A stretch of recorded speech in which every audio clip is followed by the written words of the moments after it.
Welcome, everyone. Hi.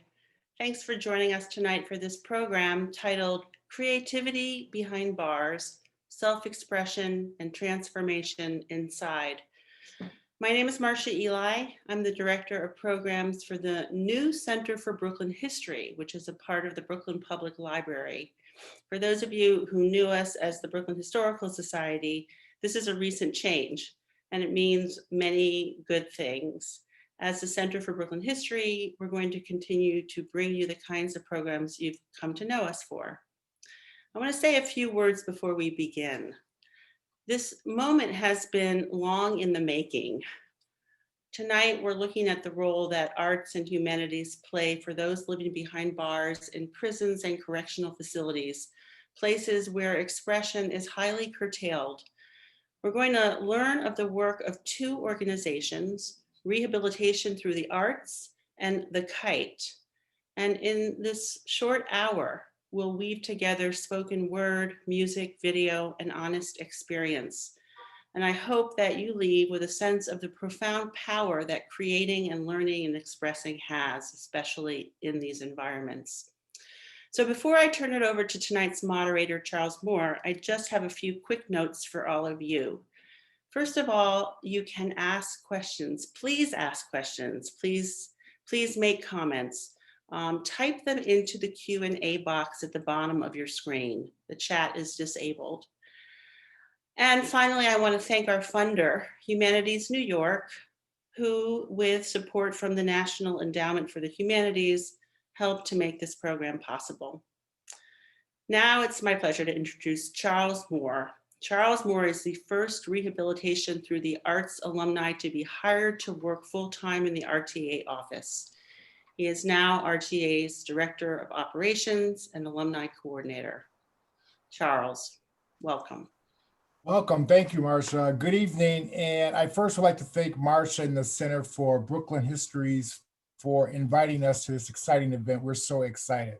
Again, my name is Charles Moore. I'm your moderator this evening. My fellow panelists are Kenyatta Emmanuel from Rehabilitation Through the Arts, Gigi Blanchard, founder and executive director of the Kite, Mahogany J, an alumnus from the Kite, and we're so happy to be here.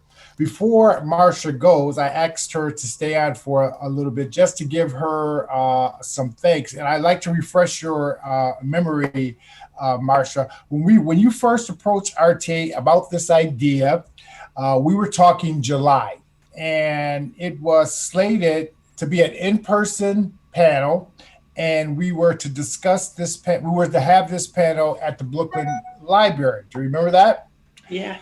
I bring this up because you said, and I quote, July seems far away, and who the heck knows what would happen in the world or to the world by then, end quote. So look at us today. We have a worldwide pandemic on our hand, and we have a critical election 5 days away. So you were right. Who knew? So here we are. And once again, thank you for keeping us in mind, and thank you for keeping with your proposal to bring this together. And you did give up on the idea, and we're excited to be on this virtual experience to talk about creativity behind bars, self-expression, transformation, and healing on the inside. As Marcia says, we have two not-for-profit programs with us this evening, the Kite and Rehabilitation Through the Arts.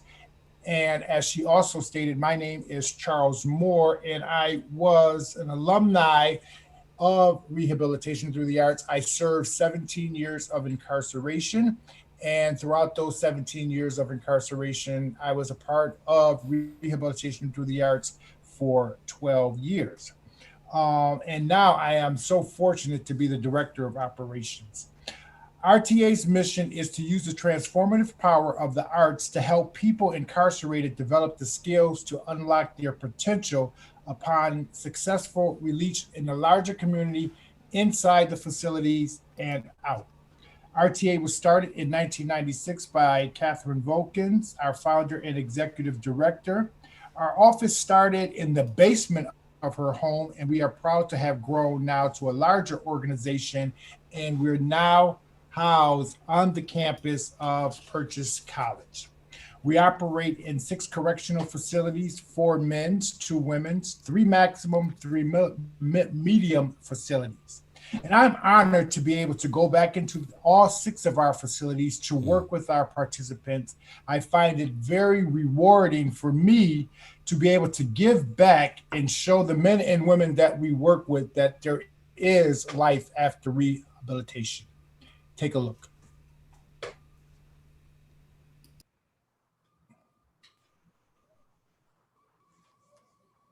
And that's how he came to us.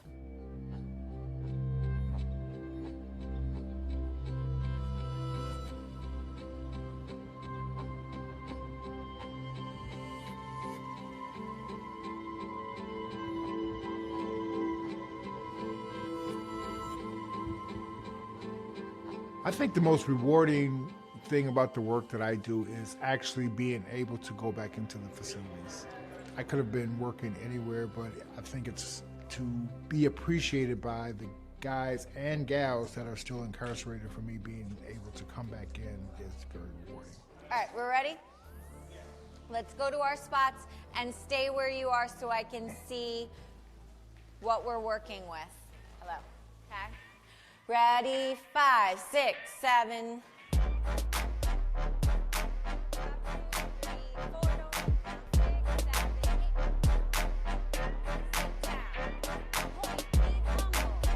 I've been teaching dance in prisons with RTA for 12 years. My favorite thing about teaching here is seeing the growth of the men from the beginning to the end. Bethany Noel, she just blew them away. Not just with the dance, but that the amount of warm-up and calisthenics that you have to do to be a dancer was like laid them out on the floor, which is where they started. So they got to know her as a disciplinarian. She is extremely professional. Guys, listen to his question. No, first you're in line with your partner, and then you separate into the triangle spacing. All right, that's unfair because I'm like, that's where am I going when I'm where I'm supposed to So you might he might be moving forward and you might be staying where you are. It means a lot to me to be able to like escape from my environment. Here I am and able to participate in something positive. Go 1. And it makes it so much easier to not think about or worry about what's gonna happen next, or I'm in a cage or whatever. Spiral, right stroke, boom. Oh, that was a mess, that was a mess, that was a mess. Let's go.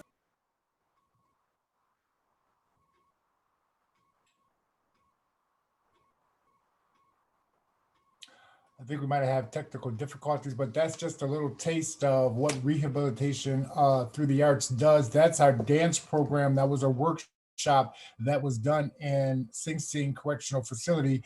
And we're so proud of our teaching artist, Bethany Noel, who has worked in both our medium facility in Woodburn, New York, teaching modern dance, and our maximum security prison, Sing Sing, teaching hip hop. So unfortunately, one of the guys called her out and said, "Oh my God, we got this white lady coming in here teaching us hip hop. How's that gonna work?" Why did they do that? They should have never did that. She sat him down and she gained her respect like in the first class. So be careful who you call out. So that is that was a very powerful workshop. It had a very profound effect on the men. If you see the age of some of the participants that were in that workshop, that goes to say what the program does for you. It makes you take risk, and it challenges you. And none of the men in that class let anyone quit or say that they couldn't do it. We all encouraged each other and say, no, if I'm going to do this, you're going to do it. So it's definitely a team effort in RTA. Speaking of team effort, I'm joined by one of my friends, one of my mentors, and an alumnus of the RTA program, Mr. Kenyatta Hughes. Kenyatta, can you tell us a little bit about what RTA has done for you through your years of being with the program? Thanks, Charles, for your kind words. It's very humbling. So I started with RTA in, was it 2007? And I think one of so my personal transformation over, however long it took was kind of rested on three pillars or three legs. And that was my spiritual growth, my educational growth, and my artistic growth. And programs like RTA, I think one of the reasons why it's so unique is that it really integrates those things, right? So it wasn't just a sort of artistic thing where we just did art. It was educational. It taught me. It offered me new ways to communicate. I've said before that when you get into art, when you attempt to make good art, making art allows you to think differently. And when you think differently, you behave differently. You behave differently, you get different results. And that is what the definition of rehabilitation is. And I think that the other aspect of RTA, as you just said, is the relationships. Relationships with the other participants. Like, you and I have become very close friends. I consider you a brother.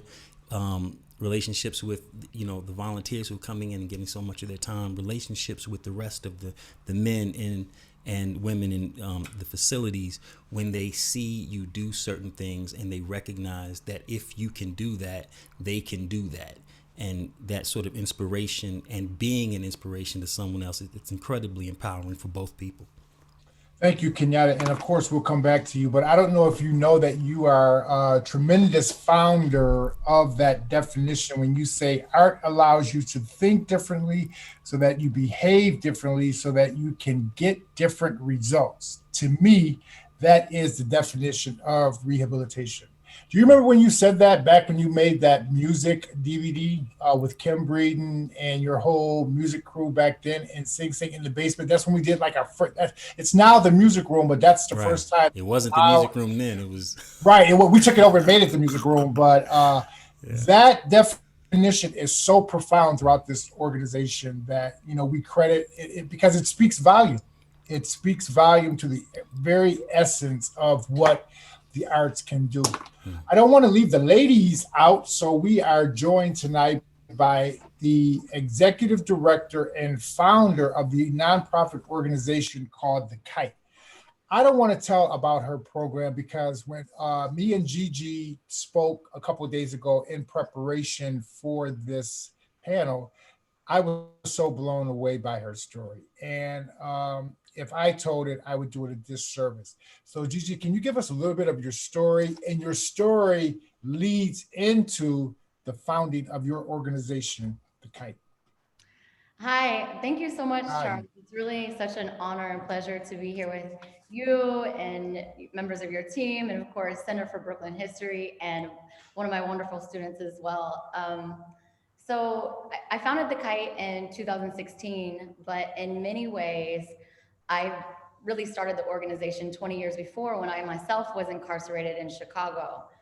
As a young person who was incarcerated, really far away from my family, disenfranchised is a real word for the incarcerated.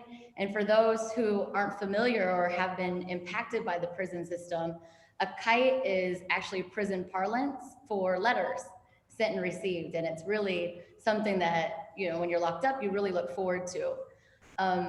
Most of us don't actually get them. So those letters or those kites that we get are from our peers. And a lot can be said about those letters. A lot of story can be derived from them. For myself, most of the letters that I wrote were really to myself in the form of journaling. It was my solace. It was really like how I was able to deal with what I was going through.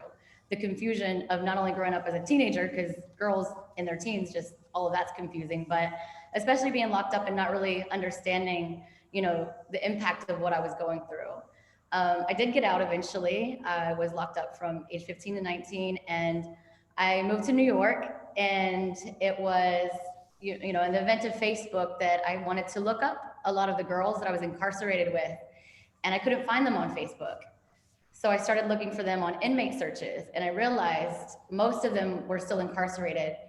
They pretty much got life sentences. It was, the system as it is, we come out, we go back, we come out, we go back. And it might sound sad to people who haven't been inside, but really it becomes home. It's normalized, it is not a big deal. A lot of us are kind of used to it, and I felt like I needed to start doing something about it. So I wanted to write, and I started learning how to do journalism and getting published, and I really wanted to do it at a safe distance. I felt very much that prison was a vacuum, and if I got really close to it, I might get sucked back in.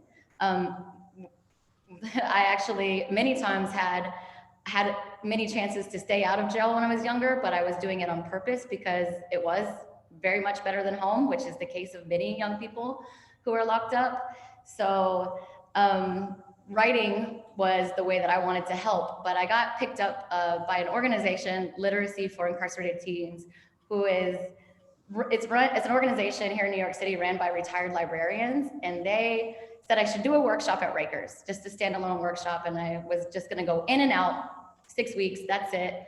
And I was terrified, not of the students, but just of myself and how comfortable I might be. I was afraid if I go back there and I'm comfortable, what's gonna keep me from getting locked back up again? And I had changed my life. It was terrifying. But it was within minutes of being inside Rikers Island with the 16-year-old girls that I realized I'm actually supposed to be here. And being comfortable is actually a bonus to doing the work, because I can go in and help and leave and come back and be the light in that dark place. And so that 6 weeks never ended. I ended up adding a women's class and then men's classes, and then it just took off. And now we have several classes a week. And we're also at the juvenile centers here in New York, Crossroads and Horizons. So there's a lot of, obviously, way more than an hour's worth of story that goes into it. You have to read my articles, but yeah, so that was the beginning of the Kite. And I will say, and I'm really happy that I have one of my beginning students, because I felt like in the beginning, when you start an organization, you have so much wind, and being the Kite, Remy was some of the wind behind the Kite to take us full sail. And it was students like her and their energy and sharing. The Kite, we're actually called the Kite Zine. And one of the reasons why we wanted to create a zine, a magazine, is because we didn't want to just go in there and teach writing and let people know that they can tell their story and that they're valid and what they're going through is valid, and they don't have to be ashamed of it, because I was ashamed of it for a long time until I realized, when you tell people that you were in jail or you were in juvie, they're like, oh, you were bad. And there's really a lot more to it. So we needed to not just help people tell their story, but be a platform for those stories. Exactly. And we find a lot of opportunities with that through RTA, how many people are so interested in our story. You said a couple things that really I find profound. Our founder and executive director, Catherine Volkins, when she started RTA, her husband was a professor at Sing Sing, and she thought that she was just there to attend the graduation. She asked somebody in the waiting to be a part of this graduating ceremony, is there any theater here? And the guy says, no, we would love to start some. And 24 years later, she's still there. So she thought it might be an in and out thing too, but we're so happy that it didn't turn in to be an in and out thing. It's been such a pleasure talking to your student, because I had an opportunity to talk to Remy this week to get to know her a little bit. And Remy, thank you for sharing your story with us. Can you tell us a little bit about what the Kite did for you, and how you really, when you was telling me about, your involvement with the Kite? So how you guys doing? Hey. See everybody again. I did actually 3 years on Rikers Island around the time that I had met Gigi, and I started being a part of the Kite program. But I'm a product of the system, incarcerated parents, DCF, ACS, like different states. I'm a product of the system. So, that incarceration was a part of my life. But since completing the Kite program and, getting entwined with my writing again, I haven't been back. The system is no longer a part of me. I broke the chains, and I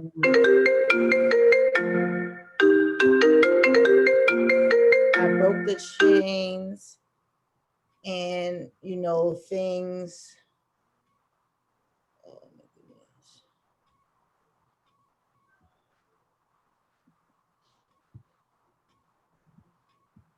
I logged out. Hold on. I'm sorry, you guys. Yeah. So while you we'll come back to you in 1 second, Gigi, get that together. Kenyatta, congratulations. Put you on the spot. Congratulations. We saw you on the Today Show. Thank you. So, you know, some people will say that I was on the Today Show too. So, you know, I'm just following your footsteps. So, you know, we're good. Some people will say that, you know, prison could have been the worst thing that happened to me. Oh, I went to prison. Man, you know, I don't want to tell nobody I went to prison because I went to prison. For you, for me, and some of our other peers, for Gigi, I think that prison and the opportunity and the programs that we took advantage of, RTA, higher education, and prison, has opened up so many doors for us. Would you care to share with us your artistic endeavor you had on Monday? I think we, by we I mean people, human beings in general, we have an unfortunate tendency to think in these sort of binary terms, right? So I became successful because of prison or in spite of prison, and it's really much more nuanced than that, and it's really much more simple than that. And we have obtained whatever we have obtained in the midst of those circumstances. It's how whatever path that we took to come to where we are, it's the particular path that I took, and I can't say what would have happened, you know, had I taken another path, because it's not the one that I took. But what I can say is that the human beings that I have met on the particular path that I have been on, and the relationships that I've formed and the opportunities that I've had and the people that I've touched and who've touched me have empowered me, enabled me to honestly create art that resonates. It's honest. It's I have learned to move past a point where I mean, initially I was doing whatever the people around me were doing. I was really trying to create something that someone else would like. There's I think in psychology they talk about this rule of, some call it rule of 8, some call it rule of 9. The idea being that a child does whatever, and just like if you tell a child draw a house, the child just draws a house until a certain age, when they begin to draw the house thinking about what you're going to think when you see the house they drew, and then they begin to shape their expression according to what they believe your perception of their expression will be. And so trying to get to the point of honestly creating art, getting back to that place of just expressing myself in an honest way and trusting that will resonate with you. It required quite a lot of introspection, obviously, but it required a lot of cooperation, a lot of investment from other people. It required folks in RTA and in Carnegie Hall and in NYTS and in Mercy College and Hudson Lincoln, and it required officers and COs who were in those spaces, and staff members and other incarcerated people who were in those spaces, family members. It required all of them, some working for, some working against, but for them to make an investment in me in one way or another. Sometimes that investment was just allowing me to invest in them, to be open to me offering something to them so that I could be a whole human being and to address it in a holistic way. So I don't know that I would, I obviously I can't ever call prison a good thing, because it's oppression. It is by its nature. Incarceration is the limitation of freedom. At the same time, I have learned, especially in creating art, that sometimes the thing that makes, what makes something beautiful is the structure that is within, is the limitations and the definition that is imposed upon it, and trying to create this thing within these particular time, and to stay inside this meter and stay inside these lines and stay inside this melody. And that is what now allows me to create something that will resonate with you and connect us as human beings. Definitely. Speaking of connecting us with human beings, catching her off guard, Remy, I know you got something. Show us your creativity. You're muted. Of course, I'm always ready. You know always ready. So this is what I like for you to do before you give us that fire. Tell us the title of what you're about to do. Do it, and then when you get done doing it, explain to us what inspired it. Okay, so so this is called Writing in Blood. Writing in Blood. Fell asleep in the drive-thru. Like George, Rashad cried too. If Gianna's daddy changed the world, who did them bullets fly through?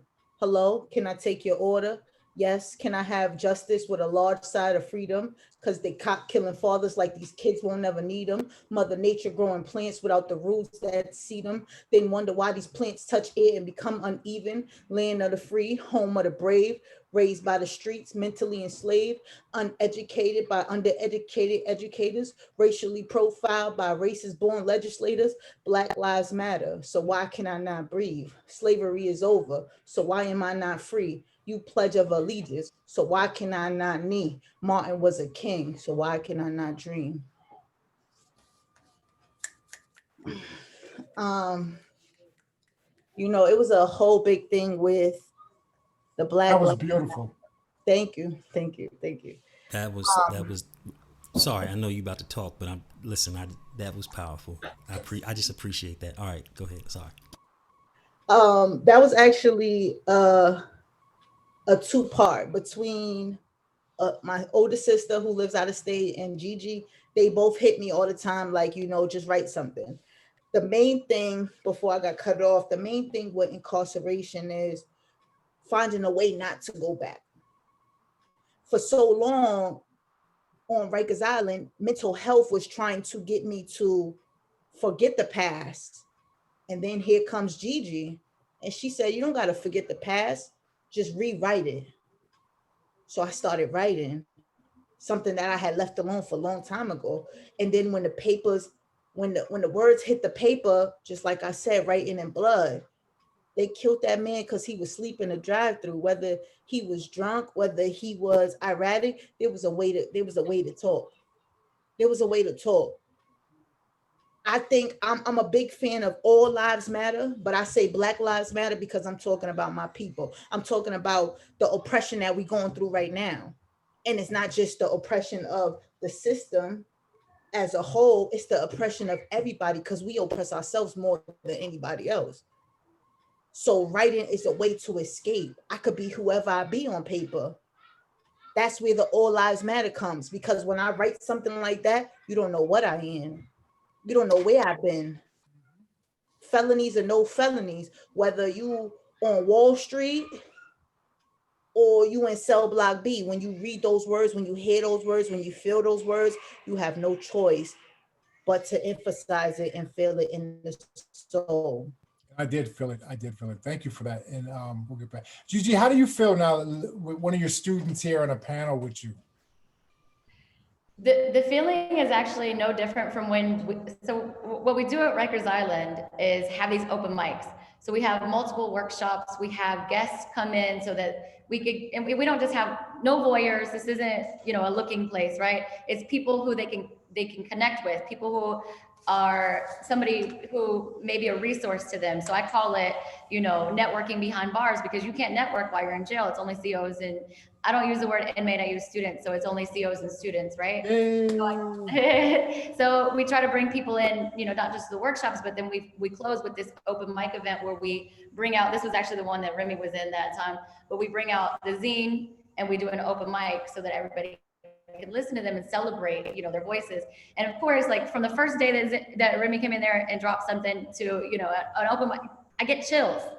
I get chills every time. She could say the same thing and I get chills because it's so raw and so true, and you feel it. You feel it. Yes. You can see it. You can see all of the things. And, you know, that's what writing does. It is freeing, you know, and even me, I get to walk and leave. It freed me just hearing her say these things, you know, and she has so many. She said, I don't know if you heard her, any, mini, mighty, mo. She really has that many things. You could give her a prompt and then just fire. And so I have to say, I still feel the same chills every time.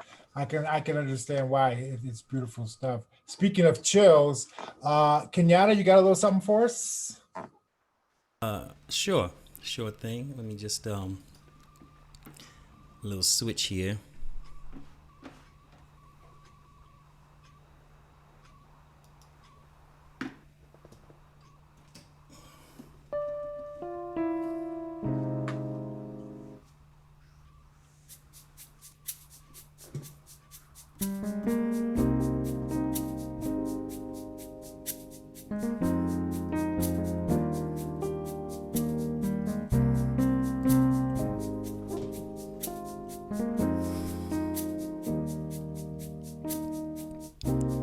Guess I'm waiting for a miracle. Yes, I'm praying that I hear from a God who I have to believe made us to be better than we've been behaving lately. I'm just reaching for a blessing, requesting a little help and answers to questions that maybe we should be asking ourselves, like, can't we agree there's something wrong if I feel the need to scream my life matters in? But why in the world to you does that feel like an accusation? And how many guns does one man need? And how many children have to bleed and die before we concede? This math, it ain't adding up right, but I'm holding out hope. This is all some passing temporary insanity. I'm holding out hope. Deep inside we'll recognize our common humanity. I'm holding out hope. The way things are is not the way that they have to be. No, I'm holding on to love, holding off despair, and I'm holding out hope. I'm holding on to love, holding off despair, and I'm holding out hope.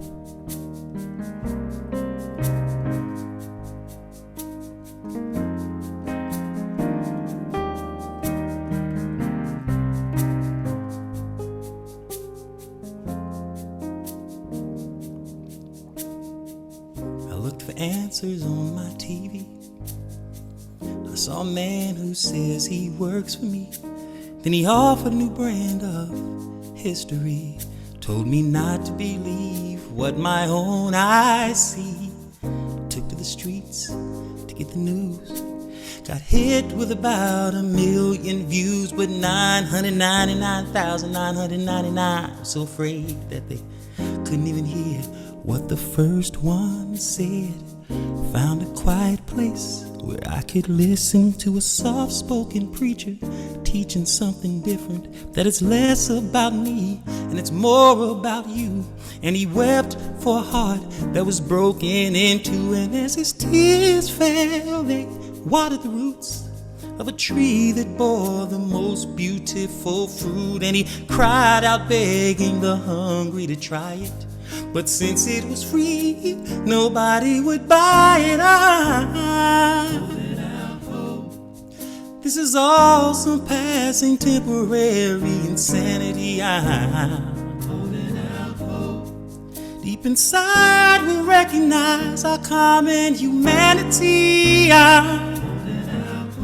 The way things are is not the way that they have to be. No, I'm holding on to love, holding off despair, and I'm holding out hope. I'm holding on to love, holding off despair, and I'm holding out hope.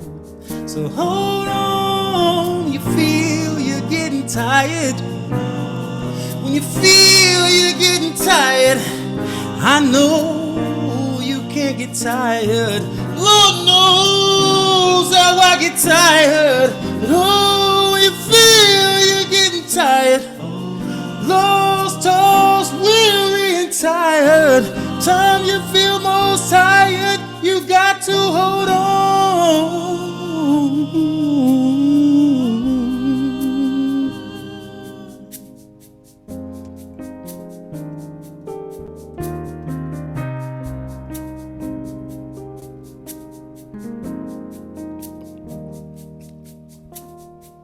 I saw that preacher the other day.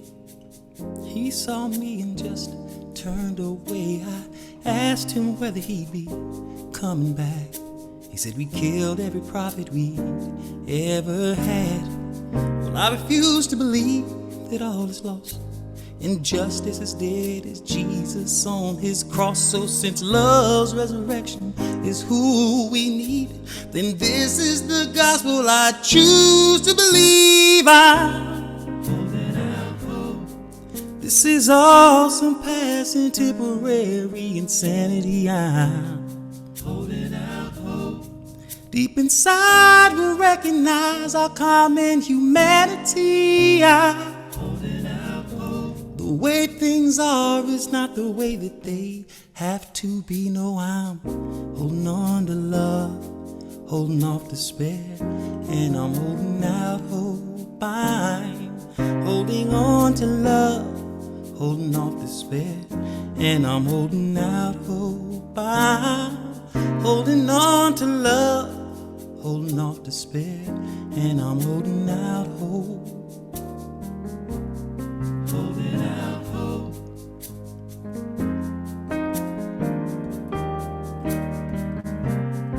Holding out hope.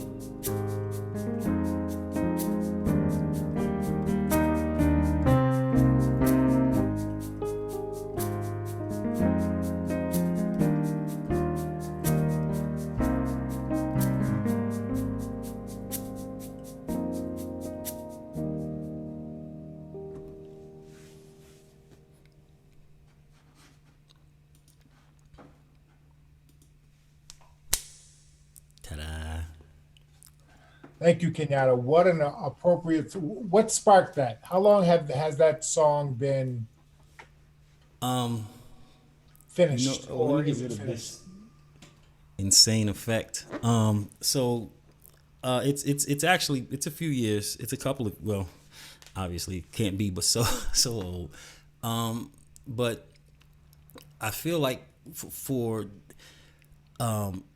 the song, it speaks of holding out hope, and most of the time when we're thinking of that, we mean that we're waiting for something better to happen, right? You know, hope is the expectation of something better than this. And frankly, if you don't have hope, you don't get up. I mean, you just don't. You can't move. You can't move without hope. You can't move without the hope that something better than what is now is going to be. But it's also, the play on word is that I'm also holding out hope. I have hope here in my hands, and I'm extending it to you with the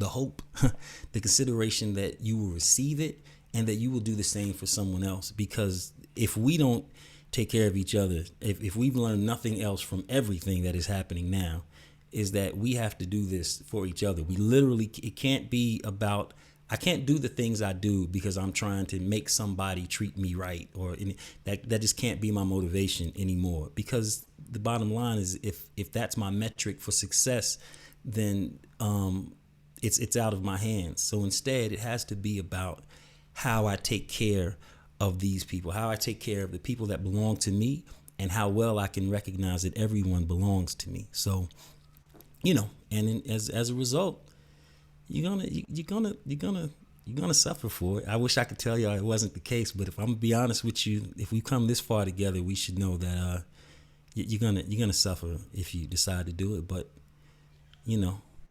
that's just some beautiful writing, and it's one of those songs that I feel already that will never die, because you're always holding out hope. It's always something going on. I mean, I would say that it's appropriate for this time period that we're going through, but I could also say it was appropriate when I was incarcerated. It was appropriate when I got unincarcerated. So holding out hope, I don't think that will ever die.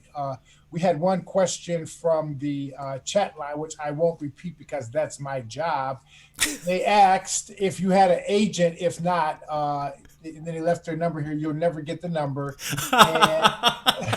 And they said, look out, John Legend. So, and I always thought when I first heard you perform in Sing Sing, I always thought you had a John Legend style. So I don't know if that's a compliment to you. I don't know who you know, but I picture you in John Legend, Of course, that's a compliment. I appreciate it. same I appreciate. style. I'm glad to hear that it resonates. Yes.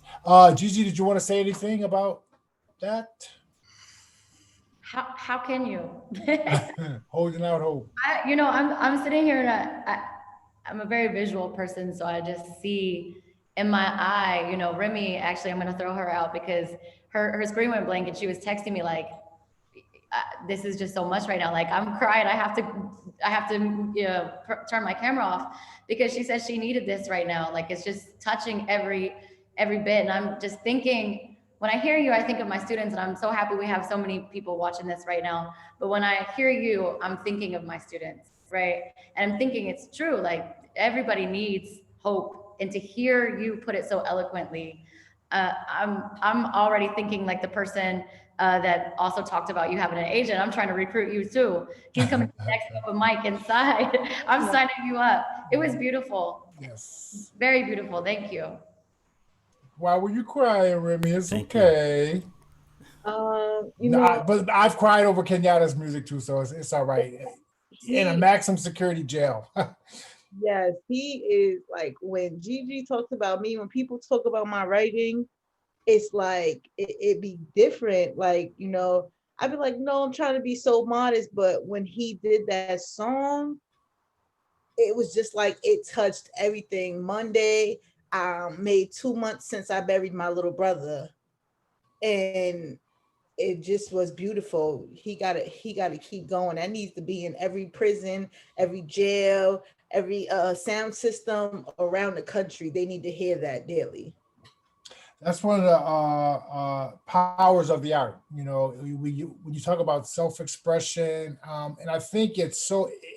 When you talk about creative writing, when you talk about storytelling, that could take place anywhere, which all of us know. But when you're confined to an institution such as jail or one of those detention centers, and you have this time by yourself to really dig deep and start writing really what's on your heart, what's in your mind, it really starts the healing process. Gigi, when we were talking about this prep for this program, one of the things that you did point out is the power of storytelling to be healing. Please elaborate on that. Well, we like to prescribe everything, right? And so when you're incarcerated, you are a body, and many times they call you, the package has been delivered. You become this thing. You're an inmate, you're trouble, you're a felon. You're prescribed with all of these things, and all of them are negative, and you start to embody that and believe you are that thing. And so when people don't want to talk about their past, it hurts. And also in jail, your past could be used as a weapon against you. So you already have so much going against you. And now if somebody knows something that you've been through, some type of abuse, you are afraid that somebody's going to get that information and use it against you. And you're already down on the worst of the worst. And now you're going to take that sword of your story, of your experience. And the women who come to that class, that is the first thing many of them will say, like, I don't know why I'm here.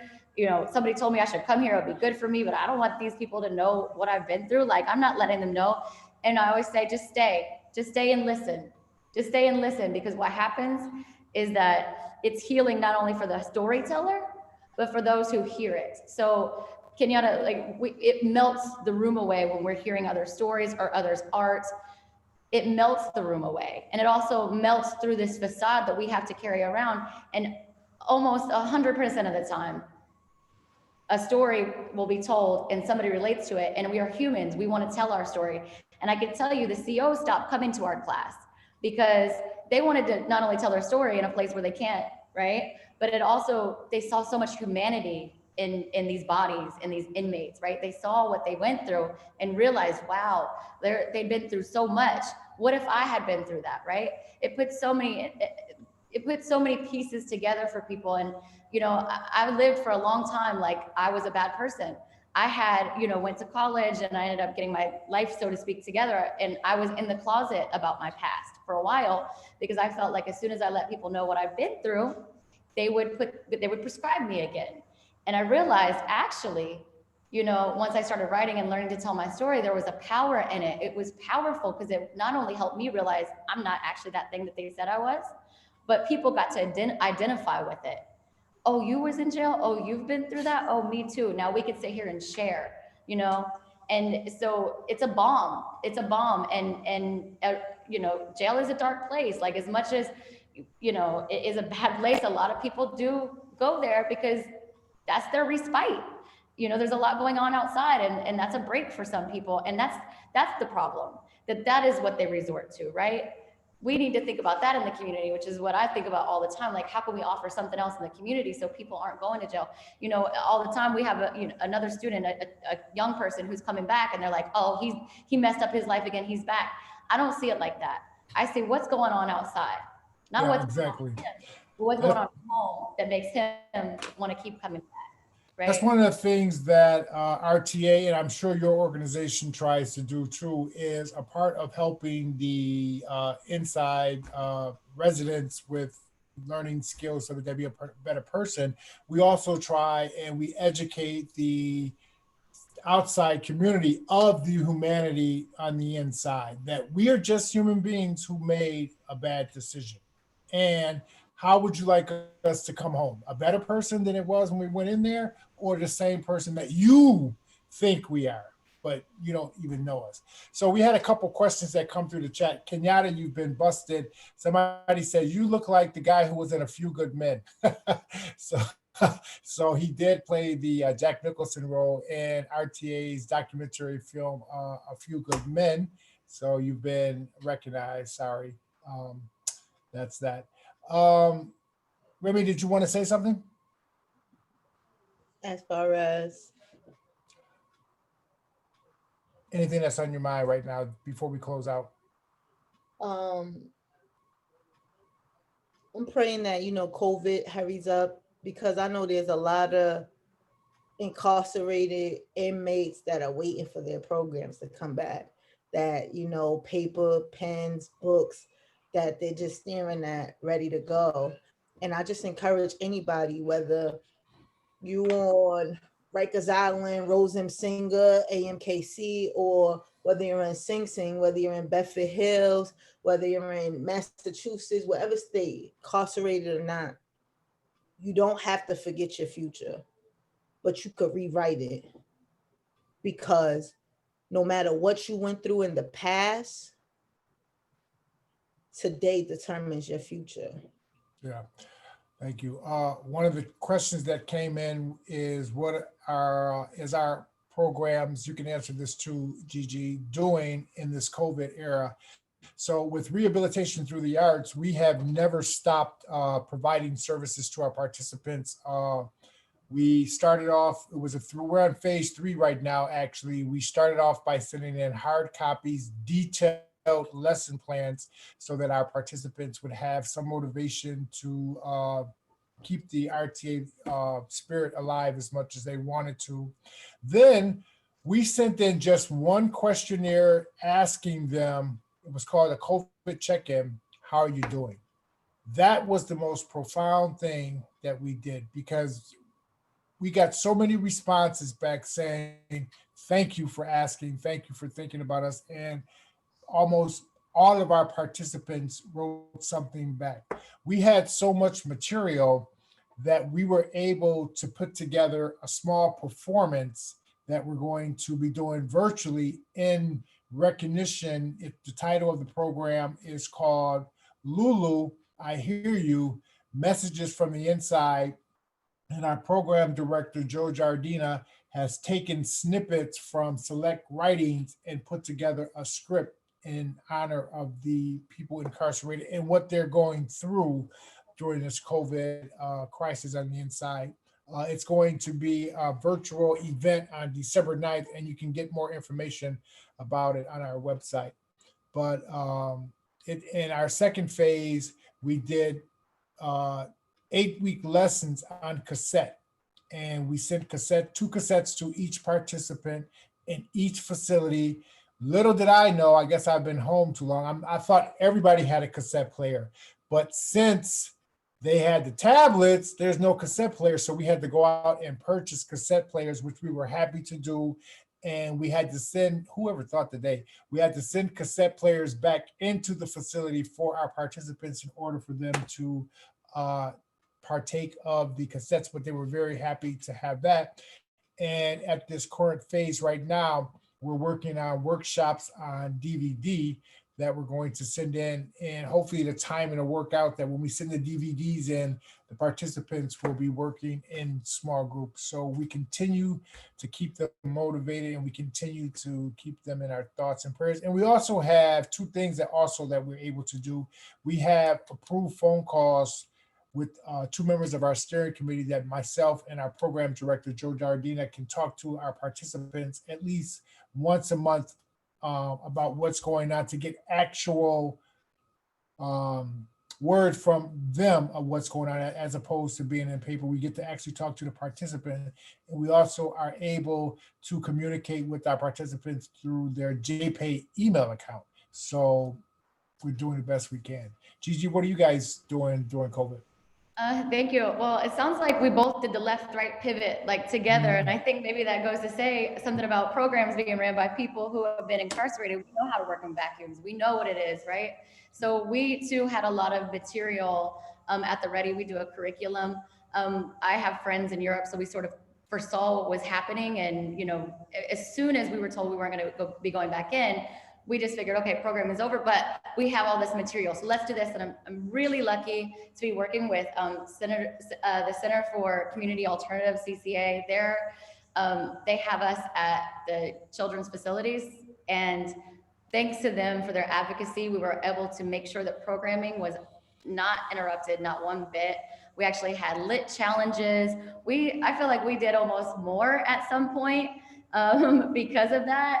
And we actually were able to partner with CUNY. We had, in place of the DOE classes, we had college classes going. Somebody had mentioned the college immersion classes. So they actually were getting college credits this summer at the youth facilities. And I have to give props to a lot of the essential workers who are still working in the facilities, because these guys made sure that they were getting the material. Also at Rikers, we sent in PDF form, detailed packets, teaching packets, writing them long, you know, nothing can replace in-person teaching, nothing, but nobody could go in, right? And we knew that they weren't getting school either. So we created these very long packets, props to everybody who had to print them off.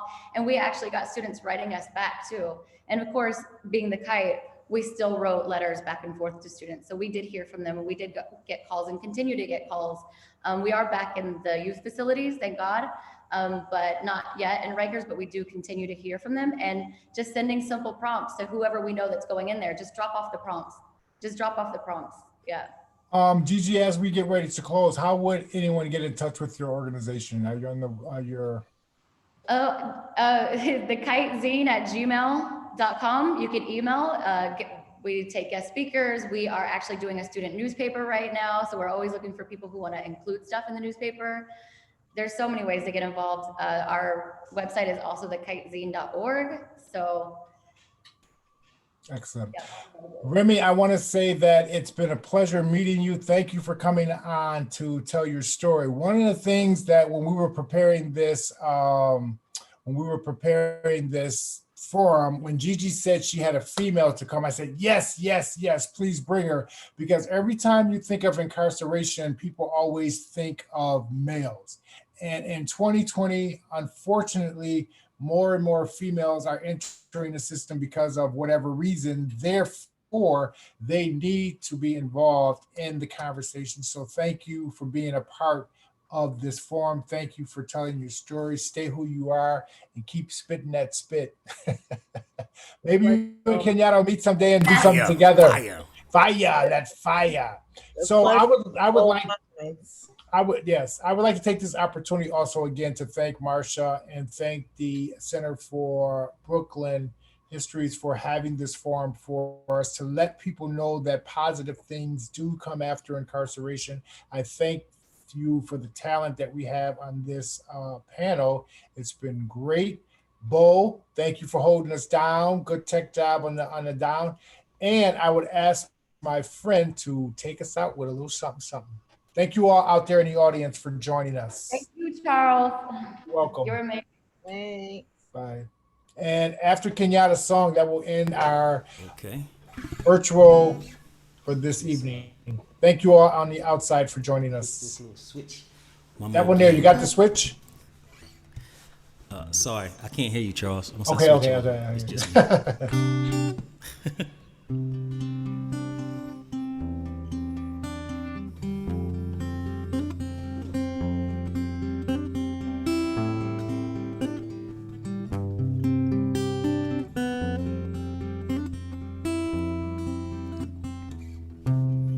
I was just thinking, what if this was the last time I ever saw you? What should I say? What could I leave you that would be sure to endure when it all burns away? Because it all burns away. When I hold all my hopes and discard all my fears, push aside broken promises, smiles and the tears, the regrets, disappointments, the miles and the years. What is left must be real. What is left must be love.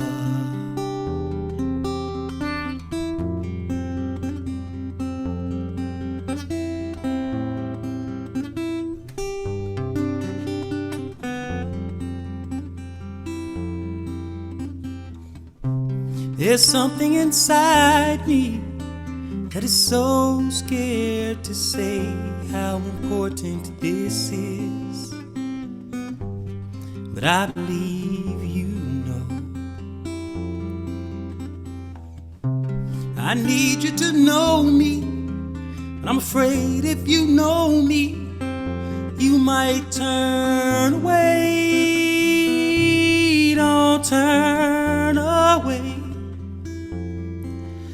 Look past all the masks, all the armor and walls. Disregard the wild highs followed by violent falls. When I grind, when I shine, when I stand, when I crawl, what is left must be all. What is left must be love.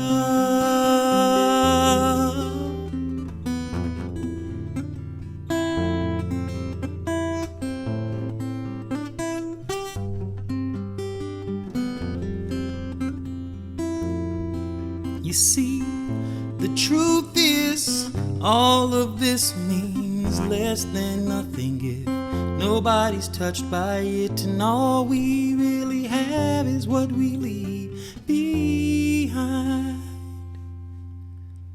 So release the resentment you've held for so long. Make amends with your friends even when they were wrong. Seek forgiveness, don't live in the past, 'cause it's gone.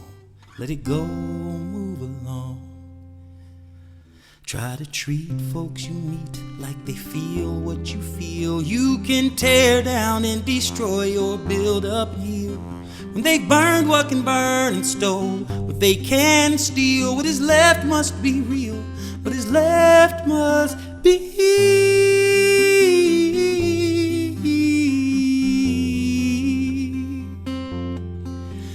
be love.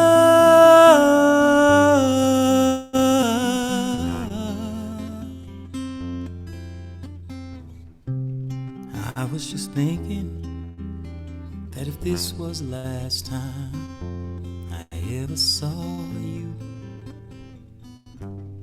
what should I say?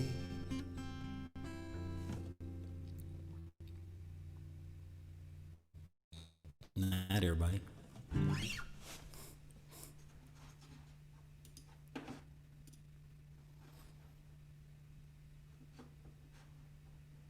You're muted, Charles. I said the questions are still coming in, and Kenyatta, no one left. I think they want you to do another. No, we have, you kept them, but we thank everyone, and we're gonna leave now because I'm going home. Good night. All right, it's a pleasure. Thank you. Gigi, Remy, it's good to see y'all. Charles, Joe, Marcia, so good. Yeah. Bo, fantastic. great job. Thanks, everybody. All right. Not everybody.